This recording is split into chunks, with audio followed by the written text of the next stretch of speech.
Hey, eshitishimcha xotiningni tashlab qo'yibsan, endi taloq qilmoqchi ekansan.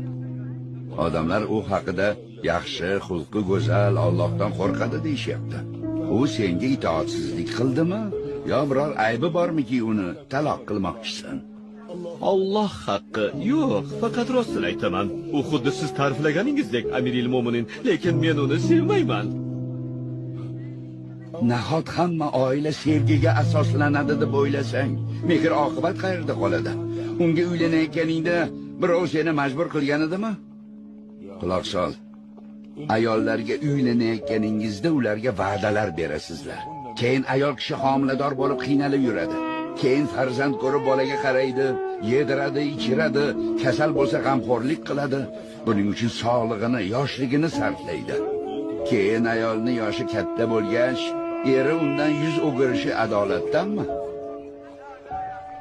Agar u ayol uyiga va bolalariga qaramay qo'yganda, faqat o'ziga oro berib, eriga chiroyli ko'rinish bilan ovora bo'lganda edi, naqadar yomon uy bekasi, yomon ona der edingiz. Ayol nima qilsin?